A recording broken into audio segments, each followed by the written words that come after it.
سبيل الدموع سبيل مريح تنهدى يا صاحي كي تستريح وبث كلا حرف الردع ردع atau bimakna mana' atau bimakna iqaf.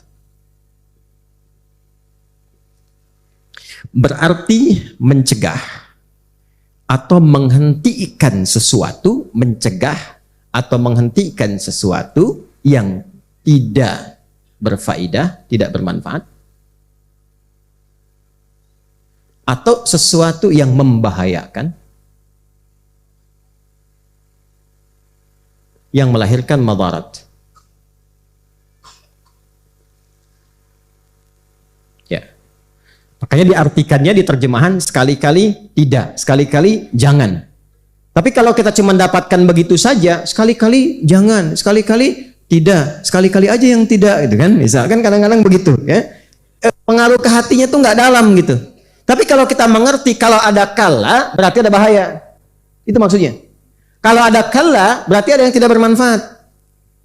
Kalau ada kala, berarti ada yang madarat. Jadi kalau Anda temukan kata kala dalam Al-Quran, berarti informasi yang disampaikan menunjukkan ada sesuatu perbuatan yang membahayakan. Ada sesuatu yang tidak bermanfaat. Harusnya orang beriman itu tidak mengerjakan itu. Karena semua orang beriman, perilakunya manfaat semua. Jadi kalau ada orang beriman berbuat yang tidak bermanfaat, berarti ada masalah dengan imannya. Karena itu disebut mukmin karena bermanfaat. Mata memandang yang bermanfaat, telinga dengar yang bermanfaat, lisan bicara yang bermanfaat. Kalau lisan berkata yang tidak bermanfaat, berarti pengaruh iman ke lisannya tipis. Kenapa tipis? Karena ada perbuatan-perbuatan di lisan yang tidak dilakukan menguatkan iman. Iman itu sandingannya taat. Iman sandingannya taat. Lawannya maksiat. Jadi kalau perangkat iman dipakai taat, iman akan menguat.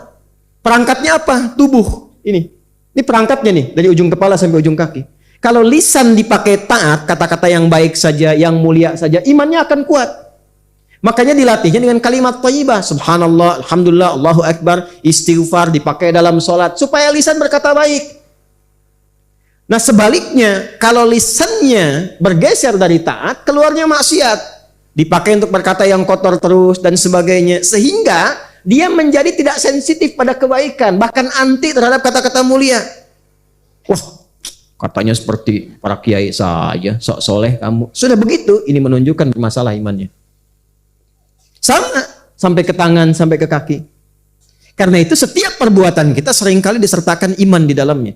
Man kana yu'minu billahi wal yaumil akhir falyakul khaira au. Kata Nabi, kalau merasa beriman, lisannya pasti baik. Kalau nggak baik, ada masalah di imannya.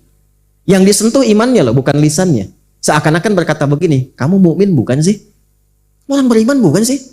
Orang beriman tuh nggak begitu. Bahasa Qurannya begitu. Kata Nabinya begitu. Jadi kalau kita terjemahkan dengan terjemah bebas, ini kalimatnya sopan tapi dalam banget.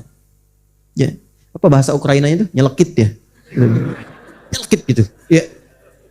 Ya. Kan kalau di kalimatnya begini kan dalam. Kamu tuh sebenarnya beriman nggak sih? Terus yang nanya tuh bukan kita, Rasul yang nanya. Bisa nggak berhadapan dengan Nabi menerima kalimat itu? Kamu ngaku umatku, tapi perilaku kamu nggak seperti ciri-ciri umatku. Kamu tuh sebetulnya beriman nggak? Yang bilang itu adalah Rasulullah. Kan perasaan kita.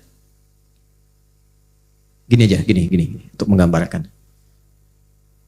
Ada ibu yang mengandung, melahirkan, memberi ASI, menyayangi dan sebagainya. Tiba-tiba kita berbuat sesuatu yang tidak pantas. Lalu ibu memanggil.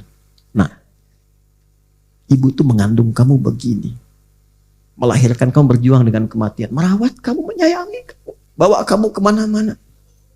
Kadang-kadang berbuat sesuatu yang memalukan, ibu tidak malu. Ibu kuatkan kamu. Tapi kamu berbuat seperti ini, sebetulnya kamu anak ibu atau bukan? Tuh, mau bilang apa? Anak ibu. Kalau memang anak ibu jangan begitu. Ini kalimat yang berbeda tapi dengan makna yang sama. Itu dibalik tuh sama kita tuh. Anda ini beriman tidak sih? Katanya. Kamu ini beriman tidak sih? Kok masih berbuat yang begitu? Maka ketika muncul kata kalla, berarti ada sesuatu yang tidak benar di situ, yang orang beriman tidak mungkin melakukan itu. Karena itu kalimatnya ditujukan kepada yang belum punya iman. Siapa? Orang jahiliyah yang belum beriman. Jadi kalau ada orang mengaku beriman sekarang melakukan perbuatan yang sama, ya saya nggak bisa katakan ya. Tapi setidaknya kayaknya mendekati perilaku jahiliyah. الدموع سبيل مريح تنهدى يا صاحي كي تستريح